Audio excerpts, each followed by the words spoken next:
Pemirsa, bukanlah hal yang muncul secara tiba-tiba, melainkan akibat tekanan mental yang sudah berlangsung lama dalam diri korban, sehingga dibutuhkan suatu lembaga layanan konseling yang diharapkan menjadi solusi agar kasus seperti ini tidak terjadi lagi.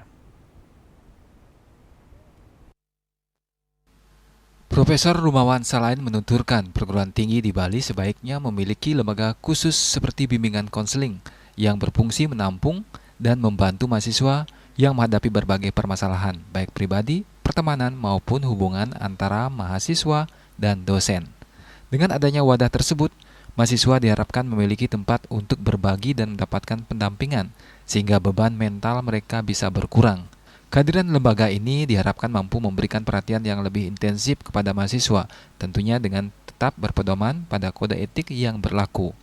Oleh karena itu, ia menekankan pentingnya pembatasan dalam penggunaan media sosial di kalangan mahasiswa dan pentingnya ruang komunikasi yang sehat di lingkungan kampus, bisa melalui organisasi kemahasiswaan atau forum diskusi terbuka agar mahasiswa dapat menyalurkan perasaan dan gagasannya. Kita ketahui bersama bahwa kejadian ini tentu merupakan sesuatu hal yang baru atau mencengangkan di tingkat perguruan tinggi. Nah, oleh karena itu kita butuh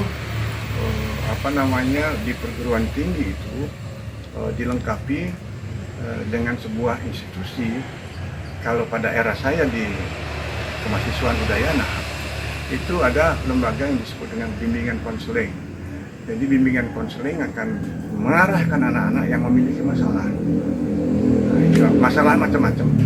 Ada masalah rumah tinggal atau rumah kos, soal makan, soal bahasa, soal bullying, soal mungkin hubungan antara teman dengan teman atau teman dengan dosen dan lain-lainnya, sehingga semua bisa ada lembaga atau badan atau pribadi-pribadi yang menampung keluhan mereka, sehingga kalau mereka curhat mungkin tekanan pikiran mereka bisa menjadi lebih ringan.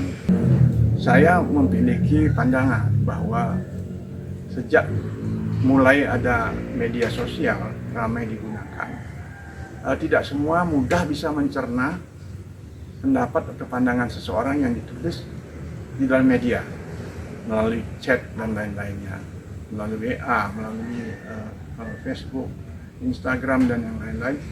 Karena memang mohon maaf, bahasa itu disampaikan tidak mungkin sejelas-jelasnya, biasanya agak singkat, sehingga dengan demikian makna yang bukan tunggal dan bukan ganda, mungkin berbagai makna artinya bisa akan keluar, sehingga ketika ada interaksi di antara seseorang dengan seseorang lain melalui media sosial, dia bagaikan main pingpong yang single, bolak-balik, sehingga pada puncaknya terakhir mungkin menemukan berbagai kasus yang terjadi antara pribadi dan pribadi.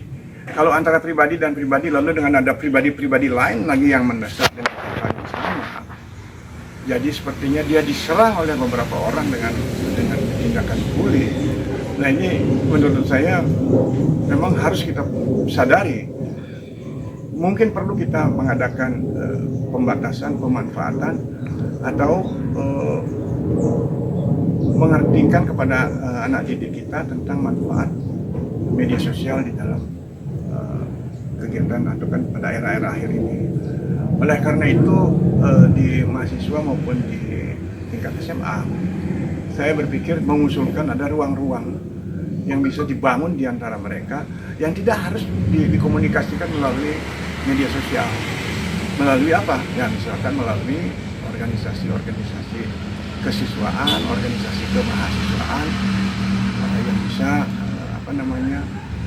menyalurkan berbagai problem mereka. Upaya ini diyakini dapat membantu menekan angka kasus bunuh diri di Bali dan menciptakan lingkungan pendidikan yang lebih sehat. Bunga Widrayani, Bali TV.